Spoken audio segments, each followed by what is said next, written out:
Hi, hello, and welcome to another episode of the WuMao Show. Tonight, I'm joined by three of my favorite China YouTubers. They are Noel Lee, to my left, the Zip Man right under me, and Wokabao Rojo, bottom right. Gentlemen, how are you today? I'll start with Noel. How you doing, man? Hey, Fernando. Thank you very much for getting me back on the WuMao Show. I'm doing okay. I just got back from my Chongqing trip, and I'm busy editing videos that's coming up really soon. Cool. Ziv, you've also been busy. Yeah, I'm always too busy. Yeah, I haven't done a live stream for a while, so thank you for inviting for this show. And yeah, I've been busy editing videos, working on the YouTube channel and my company and everything else. The kids, it never ends. I know, kids can be a tough one. And Mr. Wokabao Rojo. Hey guys, it's good to man? be back. Yeah, man, it's been a long time, man. Long time. Happy to be back. Ziv, I don't have kids, but I'm still just as busy as you, I think. So. I've seen some of your latest projects. I'm very cool. So guys, if you're watching in my channel, make sure to go and check these guys' channels and subscribe to them. They're very nice content creators also. And if you're watching me from somebody else's channel, then make sure to click subscribe as well. Guys, today's topic is, what is it that outsiders, people outside of China, don't actually get about the country? I thought that I would get us started with something very simple. I made a couple of videos, a couple of interviews with some people that I know, and actually one person that I did not know. And well, I want to show you guys what they have to say about this question. How do they feel about what the Western media, the Western people don't really understand about China? So we're going to start with the first person. And the thing is that we were next to an air conditioner thing, and the sound is not the best, but her message is interesting. So let's watch this. It's a minute and a half. Let me ask you a couple of questions. Do you follow Western news? Well, I do sometimes, but I really don't check that often. Okay. Yeah. All right. When you hear negative things about China from Western news, Yeah. what is your thought? What do you think that they're not understanding, or why is it that they're saying things that are so negative about China? I think they are just stupid. Sorry for saying that. I'm just kidding. Okay. I think it's because that they really do not understand about the Chinese. Let's say they don't really understand about China. They do not understand about the government and the people and also the culture. Which Can you give me an example of one of these things where you think they don't understand this about China? Okay, yeah, One example? Sure. Well, they say that there is no democracy in China, which I totally disagree. Okay. Well, that depends on what democracy means. I mean, everybody might have a different definition of democracy. Yeah. Let's take a look at the pandemic. Well, there are, I'll put it really short. Like, I know that in the Western countries, that they are giving the people rights to go on a parade to Yes. to be against the vaccination. I mean, there are people who are against the vaccination, and there are people who are against the measures Lockdown and things like yeah, that. lockdown, things like that. But really, if you think about it, it's a democracy which allows a small portion of people to spread the risk all around. True. So and we are doing quite differently in China. Our government and our people, they want to collaborate and they want to kill this thing, and that's what we are doing now.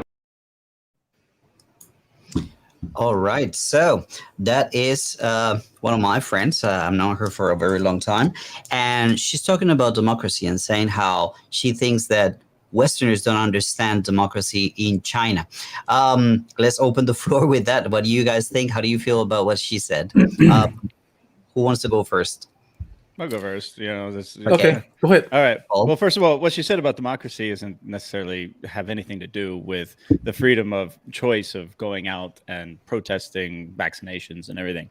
So the democracy is a form of government as opposed to the freedom to make your own choices and everything. They're completely different things. So I just wanted to point that out. But I she think did she meant have freedom. Yeah, exactly. But that has nothing to do with democracy. I mean, democracy is a system of government and choosing your representatives. So this is a common thread that I do here in China that I'm trying to constantly correct and try to explain, because there is a lot of nuance to that.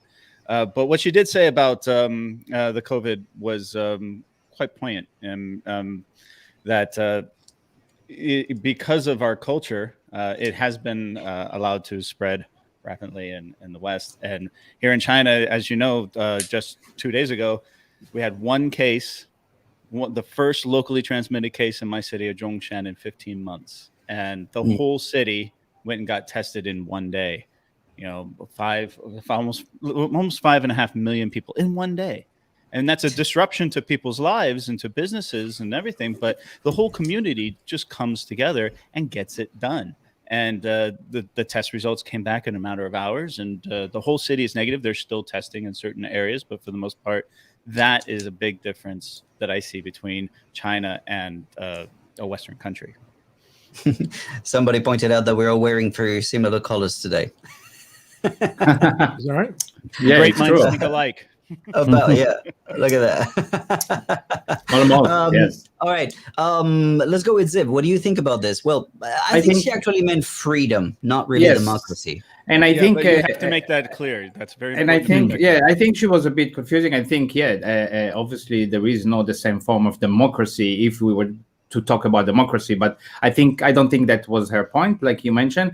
I think that freedom is really the first thing I wanted to talk about, because that's maybe the biggest thing that people don't get about China. They don't think people are free here, and people are quite free here. As we know, we've been here for a very long time, right? So I think this is something that a lot of people that just maybe watch the news, they have never been to China, they have a misconception about it, that people are not free to do whatever they want, and we know it's really otherwise. Let's go to Noel. What's your take on what my friend said? Yeah, let me put it this way. I was in Chongqing recently, and I'm not too sure if it's by chance that we're having this discussion now, that I've experienced that, or it was something else, right? So anyway, I was visiting this museum in Chongqing, and that apparently is where the 8th Road Army back in the 1930s, where they actually set up base and spread the CPC's agenda, so to speak, throughout China. And when I was taking this guided tour, where the tour guide was explaining to us every section of the museum, the word democracy was spoken out more than a few times. And I actually went back to ask my Chongqing counterpart and asked them, why is the term democracy being spoken so many times? Then he said, yeah, we are democratic. They are voting. It's just that it's not done on a massive scale. It is done on the particular, the way they do it in China. So by representation. Exactly. So I was saying, hey, my goodness, then I got to probably, if you can, let me know the next time there is such a voting procedure, and I'd like to come and film it and let the world know that there's actually, voting in China. So it's quite insightful. I have been part of such. Let's not say that it was voting for a leader, but it was voting for a particular process. They were going to build an incinerator, a garbage incinerator here in the city of Dongguan. And there were people actually voting to allow it to be built in that town. And they invited me there to see the process. I was like, I mean, this is something that a lot of people don't understand, that actually people actually do have a voice. And in the end, well, they ended up building the incinerator factory, whatever, to produce electricity and whatnot, and there were compromises, but this was actually taking place in an event that I actually I took part in it. I was like, that's quite interesting. Recently, also the similar thing happened in Dongguan. If you remember, Fernando, a few months ago, they were saying that the new pet law is going to come into effect, and they were soliciting public Opinions. And I actually sent letters, and I asked many other people to send letters because I thought that some of the dogs that will be banned, it's not justified. So they did ask for public opinion, and I think in the end that affected the actual law that came into effect. There's something coming down the pipe these days from Beijing that is going to regulate training center. A lot of people, the last People's Congress, they were actually saying that they want to change education because it's really, really harsh on the students. The kids work too hard. And there's something coming down the pipe that is going to legislate, for example, what I do, training centers, things like that. So it's a process, and it goes through suggestions, and it goes through pilot testing. Now they're starting this particular thing about education and training centers in a few cities, and they'll see how it works and what needs to be tweaked. So yeah, that's one of the things that I agree with most people. A lot of people don't understand that people in China do have a saying. That's quite interesting. Do you guys want to have? Do you want to add anything else, or we watch another video? Who wants to? I think that just shows everything we just said. It just shows, which is another thing that people may not understand or not believe outside of China, that the government care for the people and they want their lives to get better. And I'm the last one to say China is perfect. You know, there are many issues, but this is something nobody can deny. If you have been here and have for a while and have seen the people life change, and I think by asking people's opinion, by caring for the people, so it's another big thing people don't understand, I think. Walkabout, you were kind of like, when I talked about education.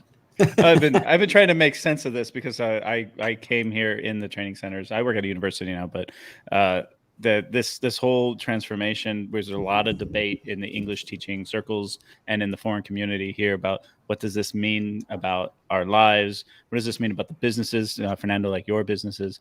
And there's a lot of questions that still need to be answered, but that's why, they go through this process. They solicit. I mean, this is something I was taught when I got here, because I didn't think that this was a thing in China. But in true fact, there is that process in place, and it's a different form of democracy than we have in the West, but it is a form of it. And that's something that I agree most people in the West don't understand.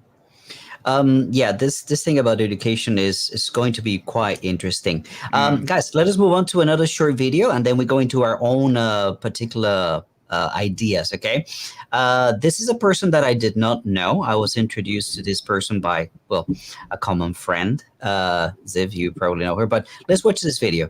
I want to ask you about Western media. Yes. Do you follow Western media?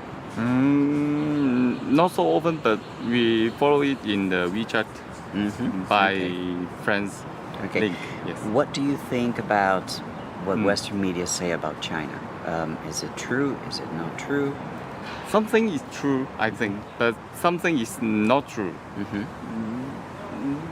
But media, they not just the maybe the foreign media, just like the Chinese media, they always not saying the true things. Okay. Sometimes, time by time. What is an example of something that you think is not true, that the Western media says but is not true? Maybe just like the recently the cotton of the Xinjiang, it's not true.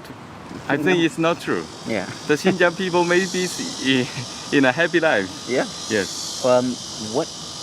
Why do you think they do that? Why?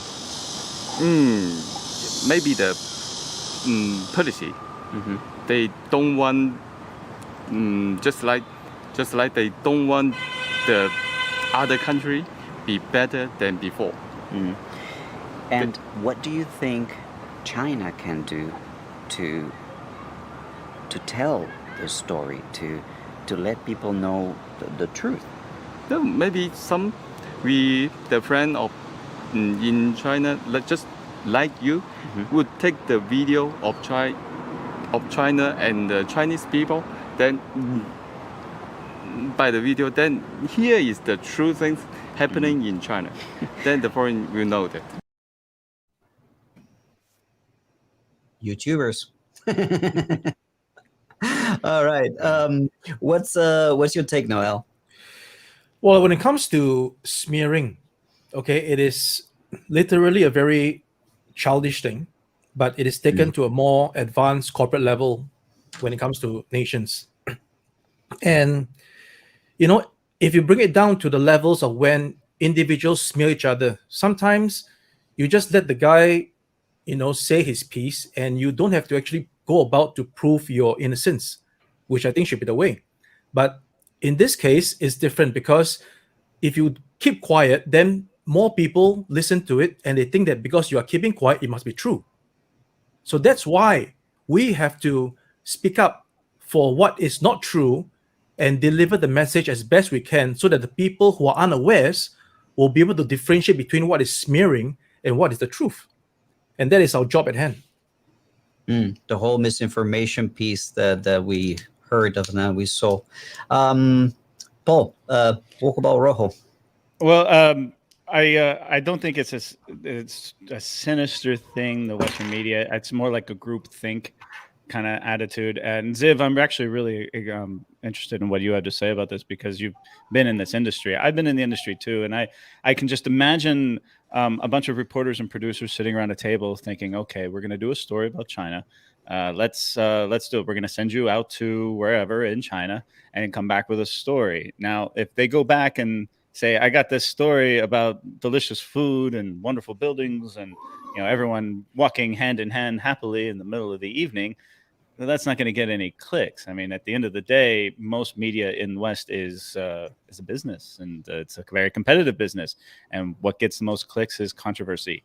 So they have to stir up some kind of controversy or make it seem something that it's not.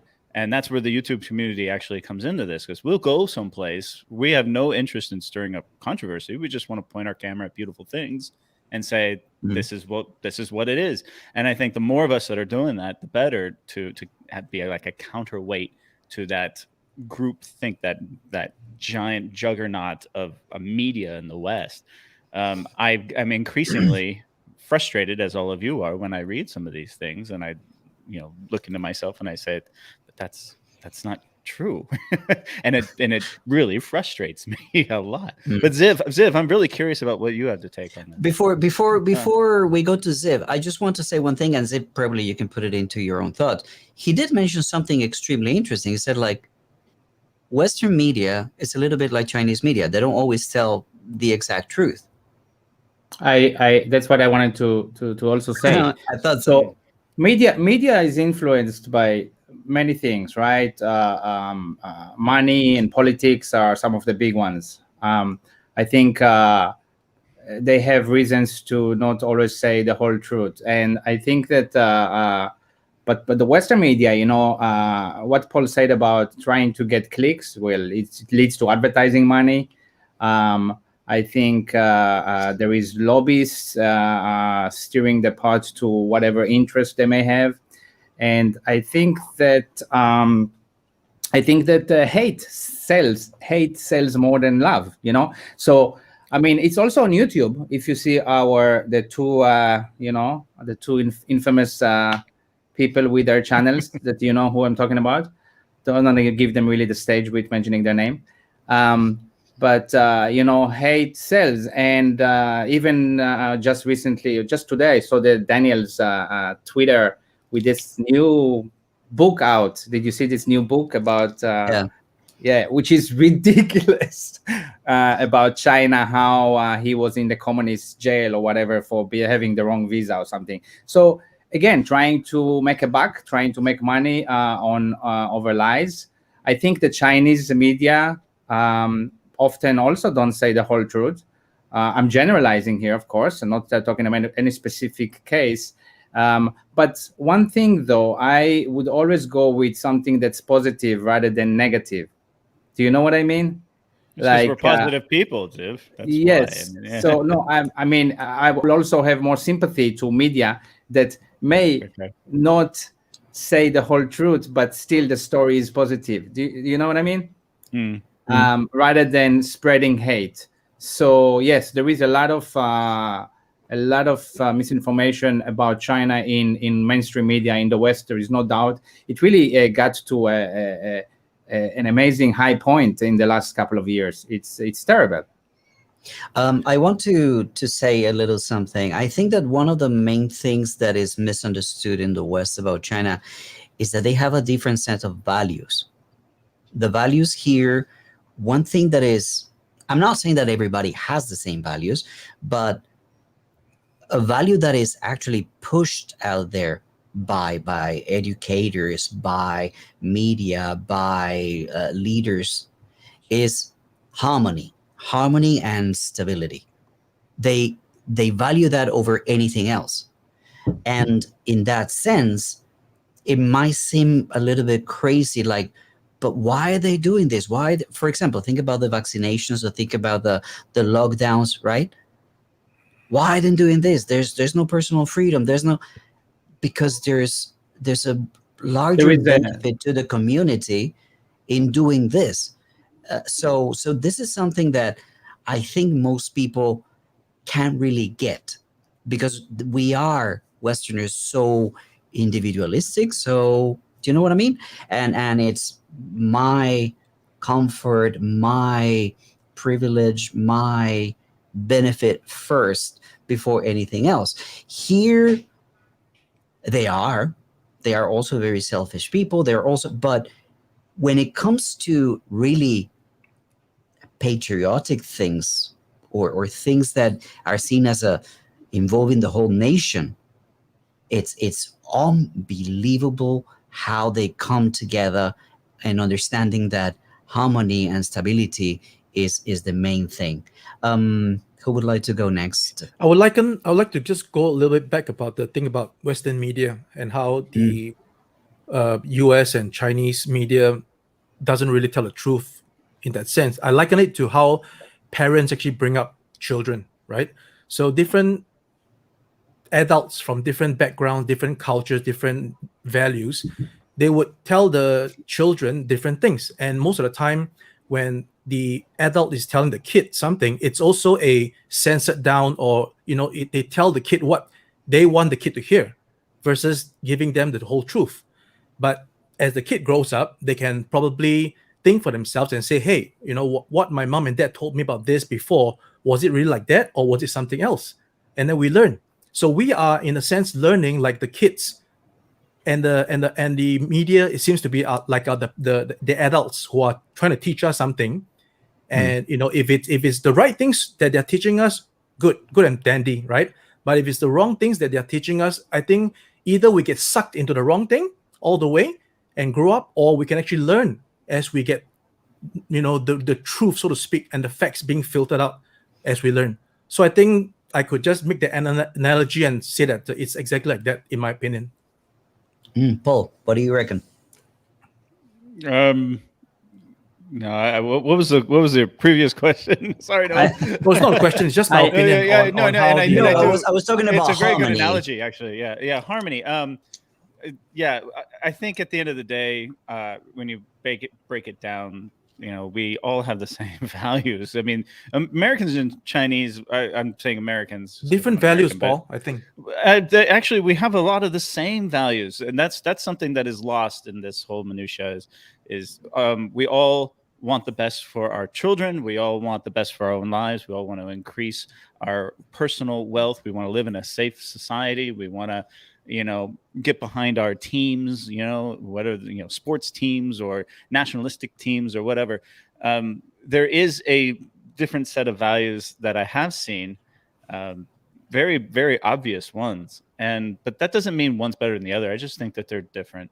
And I will always defend the American values of individualism, because we do come together, our country, in times of need. We've seen that in the past, and we really do. It's been tough to see that in the last few years, because political, what do you call it? Identity Politicization. politics. was a real divide, yeah. Identity politics has Yeah, it was a real become divide. a really, really big problem. Identifying with this group, and then you have the other group that you fight against. And at the end of the day, we're all Americans. We all need to do that. And then if you take a step back, we're all human beings, and we're actually more alike than most people think. And what really bugs me is when in the state they say we're not the blue states, we're not the red states, we're the United States, and yet it's not being practiced the way that is. Well, that's the red states, blue states. If you go to Arizona, which is traditionally a red state, there's tons of Democrats in that state. If you go to California, where I'm from, it's a strong blue state, but there are lots of conservatives and people who have different views on that. Just because one tilts a little bit more to the other by 10% doesn't mean it's a red state or a blue state. It is a part of the United States, and that's part of the identity politics, is that a lot of the media will put, oh, you're from a blue state, so you're liberal. And it's like, no, that's not necessarily true. Exactly. Ziv, what other thing do you reckon is something that Westerners don't understand about China? I got something else on my list, but I wanted to know if you wanted to. Well, first, I just want to say that I agree with what Paul said about the values. I just wrote to myself before we started that, we are all people, Americans or Israelis or Chinese. We all love, we all dream, we all want to have fun sometimes. We just show it in different ways. And I think that also China, with a very difficult past few decades, 100 years, you could say, they're still growing out of it back into normalcy. I think that's something I've been seeing over the last almost 20 years I've been here, right? Getting back to showing it like more like Western countries that had more time in living well and not needing to just look for their next meal. Do you know what I mean? And other things that I think people don't understand about China. I was thinking that, I don't know if people don't understand it. I don't think they think about it because of all the news, but Chinese people are very friendly. Chinese people are very friendly. They would do a lot to avoid confrontations, right? They actually want to overcome issues, with in a friendly discussion, right? They have even this clause in contracts. So this is something I'm not sure the Westerners that haven't been to China are aware of. Chinese people are very friendly, actually, very friendly people. Very true. There's one thing that I've always thought, probably jumping to another topic, the idea of capitalism. I have to say it for myself. The first day I got to China almost 21 years ago, and I got out of the airport, I'm like, this is communism? Like, it didn't register in my head to see BMWs and to see Audis and that's 21 years ago. Not many, but there were a lot. That was a shock to me.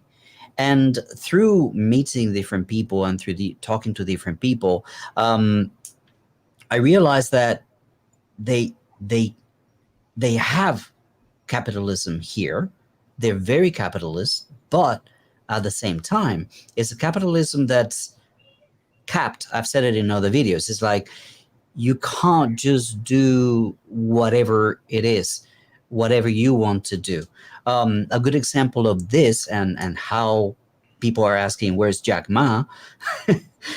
Jack Ma has been just, hey, you can't take your money out of China. You can't go out and sell all this private information that you have from Taobao and Alibaba and put it to a best market. Things like that. So the government said, like, you're allowed to be a billionaire, but you're not allowed to do things that will go against the well-being, the safety, do you know what I'm saying? So there's capitalism, but not 100% free. It has to benefit society. So that's a concept that's extremely difficult for people to understand, because it's capitalist or nothing. I think it's like a big government, right, Paul? This is what the Democrats are supposed to be in the US. Well, again, I think this goes back to more identity politics and being put inside a box. You know, if you're an American, you're a capitalist. If you're a Chinese, you are communist. And in reality, it's a mix of everything. I mean, I think that there's a marketing issue here in China when they say it's a communist country. You're right. Fernando, they practice capitalism here better than almost any country I've ever been to. And in America, we're not. I mean, I've always said the best capitalists are Chinese women. You ever try to negotiate or try to get a discount? You know, you send your girlfriend in there and they get a discount. They're really great at it, right? but Paul, the thing is, though, that it's a mix. And even in America, where we trumpet capitalism, it is a mix of socialism and capitalism together. And that's what you see here. That's what the whole opening up of the country was starting to mix in their own policies, and new policies come out and things change.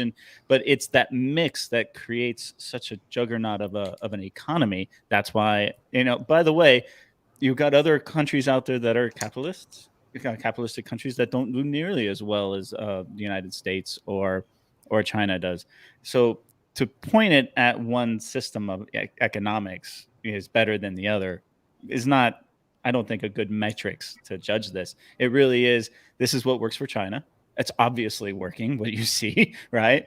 And that's what works for America. And again, one's not better than the other. They're just different. So Paul, I want to bring a short comment, because you know that this guy is one of my men. This is Mario. I'm really new in China. I have no idea what's going on. Is it nice place? Is it true that they're really evil and the food is spicy?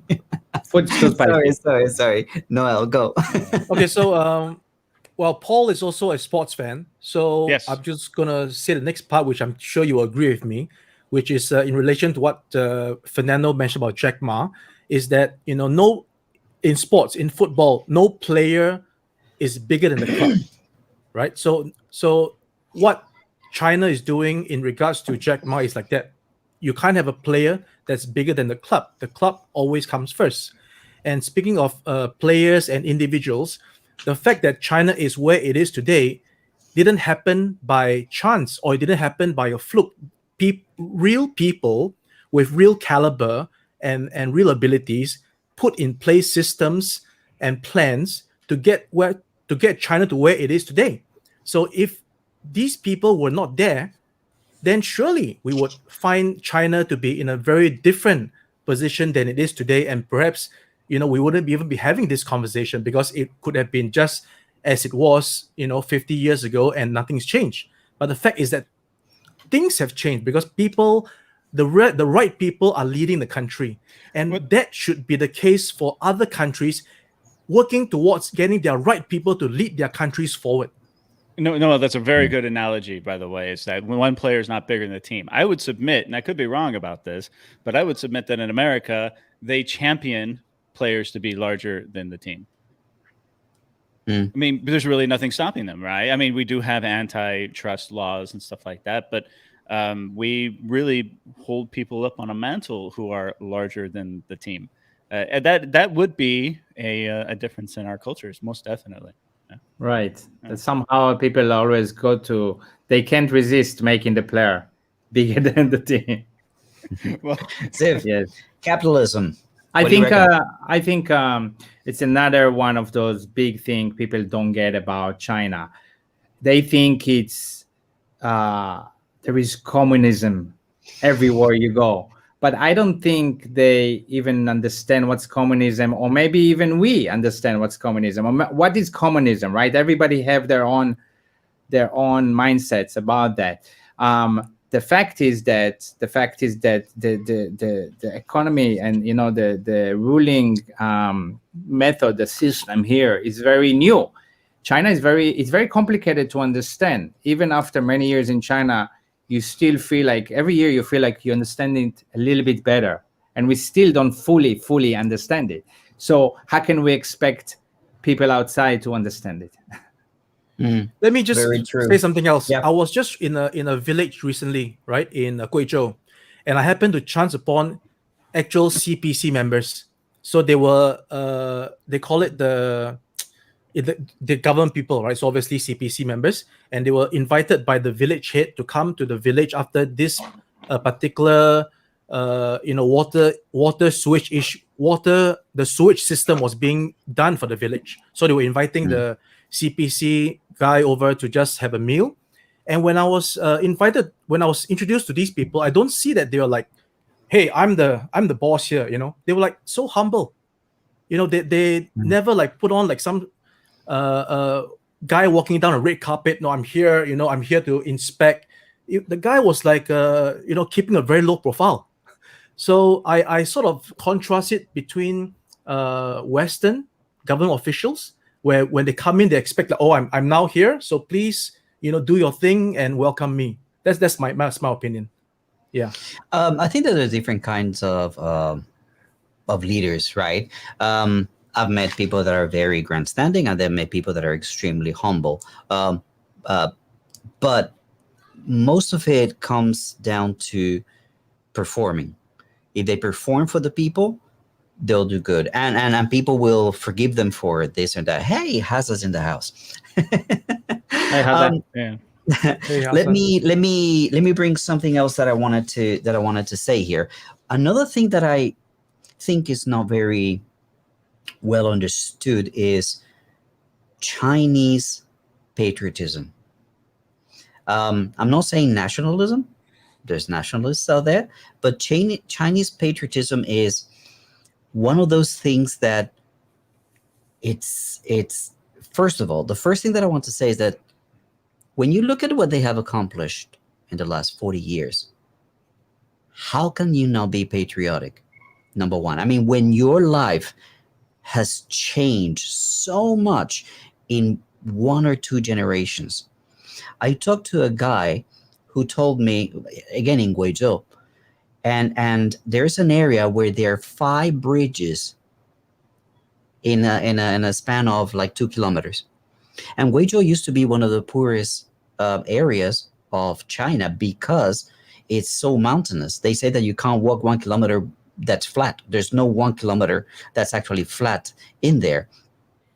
So this guy was saying, like, when I was born, and he was in his, I don't know, 30s, there was only 1 bridge. And now we have 5. And one of them is a high-speed railway. So they're very proud. Exactly. They're very proud of their country. Think about, for example, the whole Zhengzhou, where my wife is from. Her family's fine. Thank you for asking. We were thinking it. We were thinking it, Fernando. Dude. And there's this sense of trying to help. So there are companies that have donated a lot of money to this whole rescue operation and whatnot. And what people are doing is they're rallying to buy products from these companies that have actually donated. Like, the best way that I can support is by buying more of these products. So I don't know if you guys have watched this on Douyin and other social media. People are just buying shoes from this company, Arke, I think it's called. And it's insane.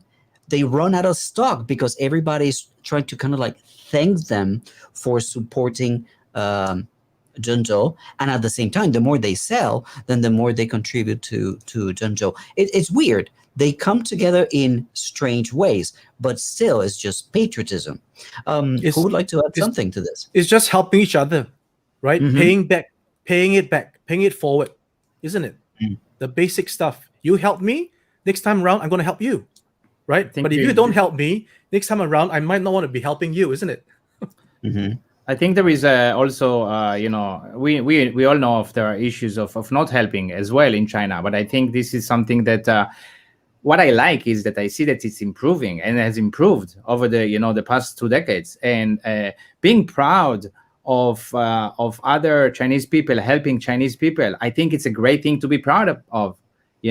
This is great. We need to see more and more of that. That will just accumulate and compound and make people more more willing to help. And patriotism comes from being proud, but also long history of China. I think that not many countries in the world have such a thousands of year history, and I think that's something that contributes to the feeling of belonging and patriotism that Chinese people have. True. I'll add to that real quick. I'm a huge patriot. I'm a big American patriot. Everyone knows this. I love it. And when I express that to Chinese people after they've expressed their patriotism towards me, they applauded. They say, absolutely. They understand what patriotism really is. It's not us versus them. It's just a love for where you come from. And more than any other country I've ever been to, when I express my patriotism for America, they applaud it and they shake my hand and they smile at me even more. And these are the most patriotic Chinese people you meet. And that's something that a lot of Western people don't understand. I was told when I come to China, don't fly the flag, don't put an American flag on your shoulder, don't tell them you're an American, tell them you're from Canada, because, people will hate you, and I'm like, okay, I get that. I've been to other places in the world where that is a thing, but here in China, that is not a thing. I fly my flag proudly. I wear it on my T-shirt. Everyone knows I'm the most patriotic American out there, and they welcome me even more for it. And that's one thing. What you said is another big thing that people outside don't understand about China. Chinese people don't hate America. No, not at all. No, they love America. They love America. They love Americans. As long as we come here and we are good Americans and we're here as guests. Ziv, you said it. We are all guests here, and we should treat our hosts appropriately. So, and I think most Americans that are here do that, and they recognize that. Right. Guys, I want to show you another video. Here's Haza, who's back in Australia, who's been witnessing the whole Sydney march against vaccination and lockdowns. Guys, I want to show you this next clip that I made with another. This is a very old friend, Ziv, you probably know her. Let's see what she has to say. This is a little bit of a longer video. I think it's 2 minutes, but very interesting. Listen up. Do you follow Western media? Actually, before I was follow BBC and CNN. Then later, no. Why? Because there's something what I see is not true. Because before I follow it, because I want to improve my English. Okay. Yeah. Then so many news is bias, right? Okay, bias. Yes. Can you give me an example of something that you think is not true or is not true? The people in the how do I say? Make an example. You can say it in Chinese. Oh, okay. Especially in the COVID time, 在疫情期间, yeah, we are not hiding the news. Yeah. Because every case it posts there and it telling people where did they go. And they still say that. They still say oh, you're hiding numbers. Yeah. How come? Because we need to take care of the other people who didn't get it. Yeah. So everything was very transparent. Yeah, if you're not transparent, you can't take control. You can't control it. Yes. All right. And then one final question. Why do you think they do this? Why do they do this? I don't know. I think they don't they not know enough about us. They don't know enough, but they know very well. But they want to say something. I don't know. Me personally, I don't know. Okay, what do you think China can do? Chinese media can do to change this, to counter this? Because now what I can see, we have more social media now, like TikTok. Actually, more and more people can see what's happening in China. Not just listen some of the people from the media said what's going on. Yet they can actually see what's really going on in China. So that's actually a good thing. Yeah. For example, when my first time go to UK, my mother-in-law's place, they actually said, "Oh, you can say anything here. No one going to block you." Yes. I said, I can say anything in China too. And my dad always criticize on the government. It's fine, but in their imagination or impression, we can't say anything like bad about the government. Actually, no. My dad is very criticized about. Oh, this is not Your the. dad? Yeah. Okay. Yeah. Yes. Yeah. All right, that's a good friend of ours, right? Yeah, I like Ziv? that. Yes, Sandra. Yes. She's actually married to an English man. She's been to England, and when she went there, she actually said like, no, I mean, we are very much aware of what takes place outside of China as well. So that's a very interesting point. She's saying that a lot of Westerners think that Chinese people don't know about the outside world, which I mean, she said it herself. So not true. They're actually again- they're more knowledgeable about American politics than most Americans are. They're more knowledgeable about Australian politics, Indian politics. I mean, they're so knowledgeable about world issues. It blows you away. Just go on the street in America and ask somebody, and a Chinese person knows so much more. Well, another thing that I thought that it was very interesting is that she continues, like the other person did, to talk about social media and the role that TikTokers and well, YouTubers like ourselves have in this conversation, in this moment in time. I don't know who would like to comment Before I on lose what my thought, she said. Fernando. So Yeah. I think it is no point to fight fire with fire. We have to always try to diffuse the situation. And I believe that if we do this long enough and persist on it, there should come a time where people will start to realize, why do we never badmouth the people badmouthing the situation, right?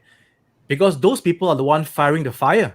Now, if we go back and return fire, it's just going to keep on having them add more fire, right? It's just part of a war. But if we can find some way to diffuse the situation and diffuse it to a point when they have nothing else to say, then that could be the breaking point where they're finally like, that's it, I'm out of ammo. They're out of ammo to fire at us because we are just presenting them with facts and presenting them with what's available, what's true. We are not trying to attack them. We're trying to diffuse the situation. And that could well be the crux of it. Be water, my friend.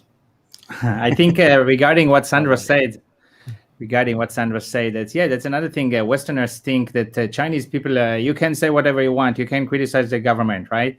What they don't understand is that most people don't even care about criticizing the government. Westerners are so used to this poisonous conversation. It's everything about politics. It's bad-mouthing the other side. It became so bad that they don't understand that maybe Chinese people, if you take this out of the equation, you can focus on other things in life. Ziv, you mentioned the that- fact about the fact about criticizing the government. I mean, we don't criticize something just for the sake of criticizing. If there's truly a fault, yes, we criticize and we provide constructive feedback, right? We don't just criticize and that's it, right? We just complain and criticize. Oh, it's not good. But hey, then what is good? If you can criticize, you must be able to come up with the constructive answer or solution. Don't ever criticize for the sake of criticizing, which is apparently what is happening in the West. I think that what Ziv said, I have a different interpretation. It's not that I don't think that they don't care about criticizing or not criticizing. And listen to me, I think that there's very little to criticize. Because, as we said earlier, they listen to whatever suggestions people make, positive criticism, right? They are able to keep people satisfied. They're able to keep most people, right, satisfied. And they understand that, well, this is what's better for the majority of people. So in that sense, there's very little to criticize. One thing that is extremely different is the level of respect that they have for their leaders, isn't it?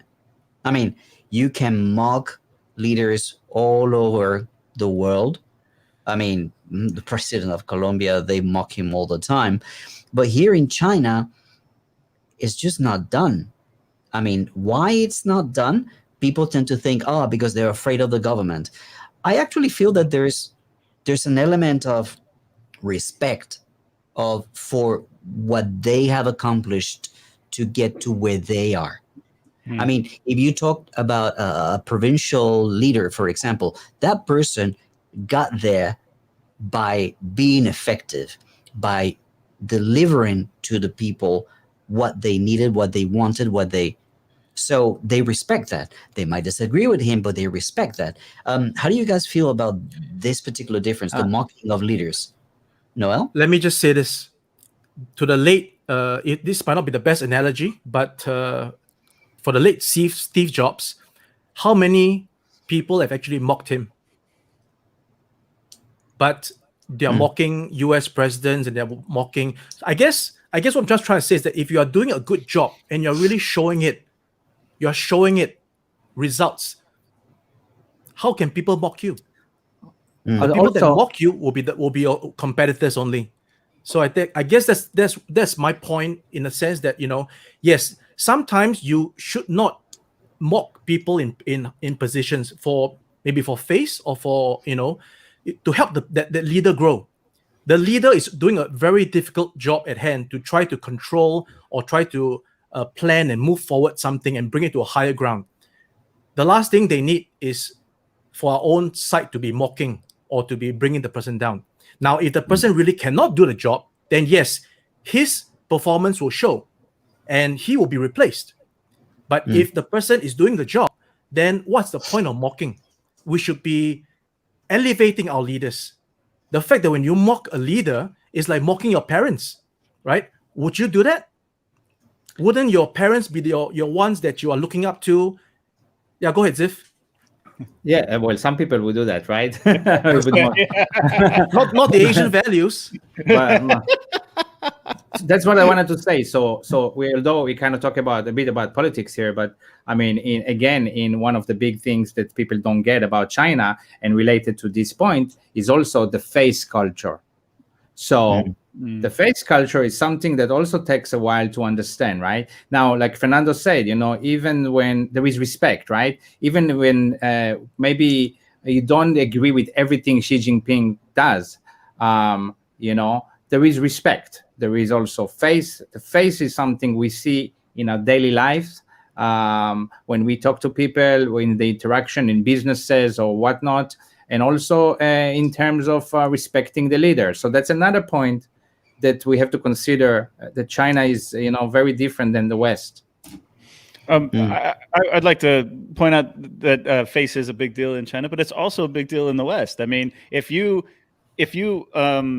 embarrass me, I'm going to be upset. But there is more of a confrontation element in the West. And so I think that's really the big difference. Face is a huge part of Western culture. Why do you think people drive very expensive cars and everything? It's the same idea. But Paul, go ahead, Noah. But isn't face also about not being caught in scandals? Yes. When you're caught in a scandal, wouldn't you lose face? But apparently it doesn't matter. No, it does matter. I mean, if you're caught in a scandal, look at the Me Too movement. I mean, that's just a perfect example of it. But I will say this about my experience with Chinese government. There was a guy on Cyrus's show recently talking about it, and he mentioned that it's kind of run like a company, and it really is. I mean, it's a meritocracy. You start off in the mailroom, and through this and that, you get to run a division, and then you get to be a vice president of finance, and then one day, maybe you're running the country. And that is a huge difference between the governments of the West, where there are meritocracy points to it, of course, but I mean, why did Donald Trump get elected president? It wasn't based on meritocracy. Exactly. But first he got to put his name in the hat, isn't it? Yeah, you got to. Well, that's one of the values of America, is that anybody can move from the bottom to the top. I mean, that really is an American value that still exists today. A lot of people disagree with me on that, but I'm one of those guys that thinks that America's best days are ahead of them. I'm not one of these guys that think America is declining in any way. I think the rest of the world is rising, And that's a good thing. You see it with poverty alleviation, right? The rest of the world is rising, and we're all going to rise together. And that's a beautiful thing. And that's something that should be celebrated.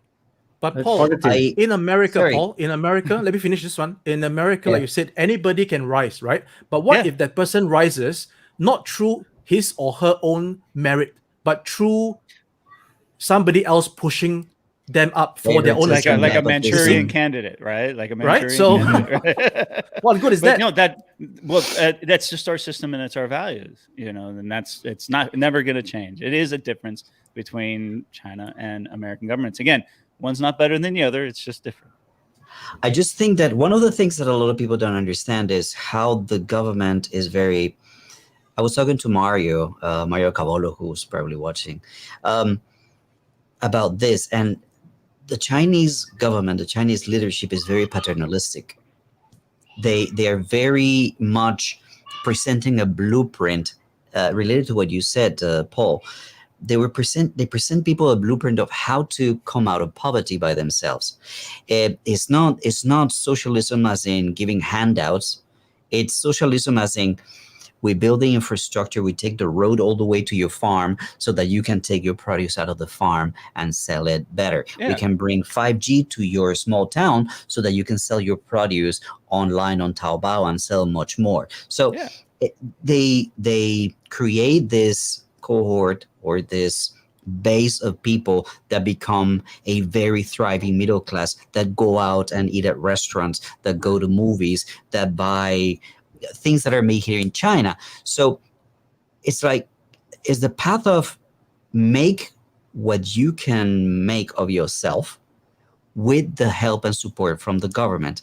This is something that a lot of people in the West don't really understand. In of course China, as if we interview tons of people who started working with 2,000 RMB a month, 3,000 RMB a month, don't we? And today they have their own companies. They have their own. So that idea that you were explaining, Rojo, of you can make whatever you want out of yourself, it's also present here in China. People don't really see that. Big time. And in fact, I would submit it's more present because America has a lot of laws. We're the land of laws, okay? And Milton Friedman famously said that, corruption is regulation in free markets, right? And so that is what America has become. The barriers of entry for a lot of business in America is pretty high. You try opening up a business in California. I've done it. It's not easy to do. Okay. Right. But you're right, man. And I've watched your podcast with Ziv on of course, China, and all these guys that you're interviewing, it's always these, and I've got students of mine in the past who all have these rags to riches stories here in Guangdong. And it's moving when you hear these stories, because we used to hear these stories, back in the 50s. We still hear them in America, but now you're starting to hear them in developing countries like China and the rest of the world. The rest of the world is moving up. This is a great thing. It shouldn't be something we should fight about. This is something we should embrace. I want The to fact of the matter is that rags to riches is still a small percentage. Yes, that's the facts of the matter. Those are the ones that we hold up as people that we want to be. One thing that maybe the Westerners do get about China, because correct me if I'm wrong, but I do remember a lot of Westerners, they do say Chinese people are hard workers. 996. Yes. Yeah. And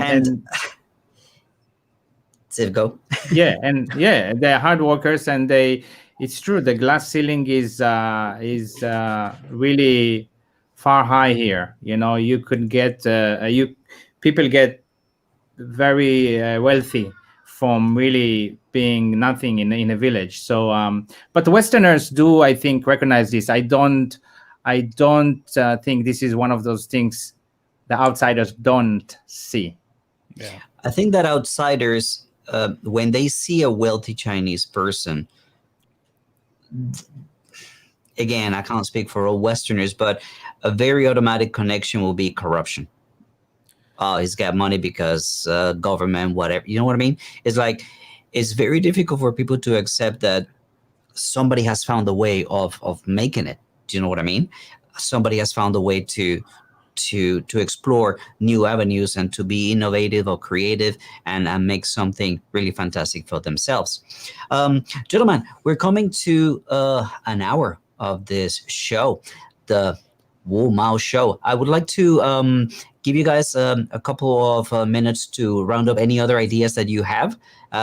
We go down that rabbit hole a little bit, and then we round up the video. So who has anything else that they would like to share that you think that Westerners or outsiders don't really understand about China? Last thoughts. Just want to Noel? follow on to your last point, Fernando, about how when Westerners see wealthy Chinese people, they are like corrupt and all these things. I would think that this is something back in the day, but not prevalent now. Back in the day, there is corruption, as we all know, and there are people who actually gain their wealth not through their own merit, but because they simply were they were at the right place at the right time, right? And the real wealthy people, that is also similar in all parts of the world, I think, is that the real wealthy people, you don't see them at all. You don't see them being wealthy.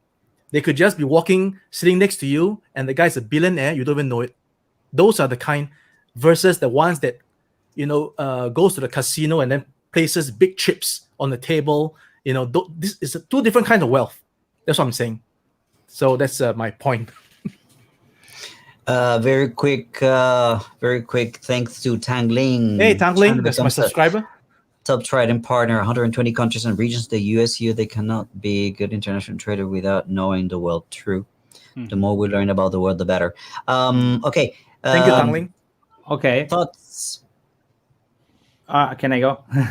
All right. Yeah. So, last things in my mind, maybe people don't get about China. It's cleaner than they think.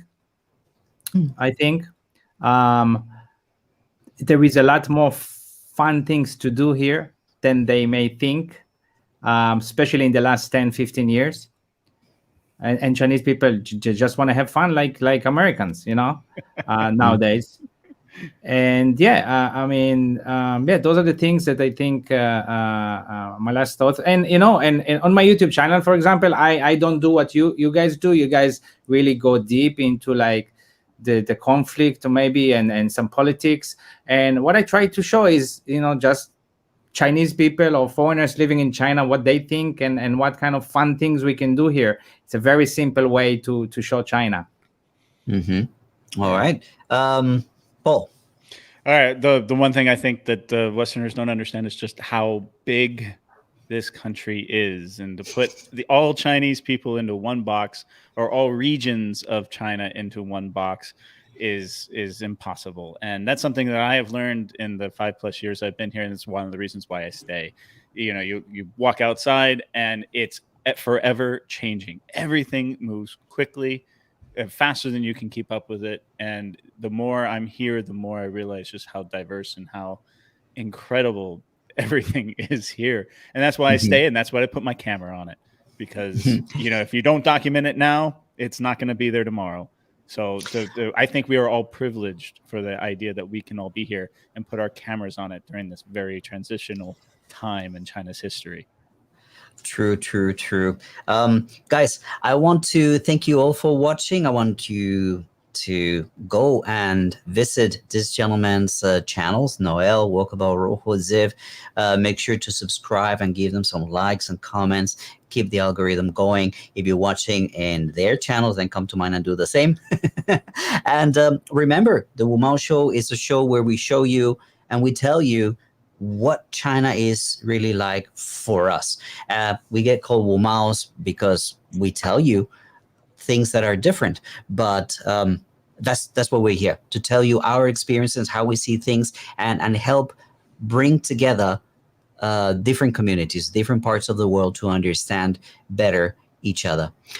Gentlemen, thank you so very much. We're going to be wrapping it up. And remember, guys, if you want to support the work that we do, you can hit the link in the description down below, or use the QR code on the screen. The same for each and every one of these gentlemen. And until we see you again, thank you so much. Bye-bye. Thank you, guys. Thank you.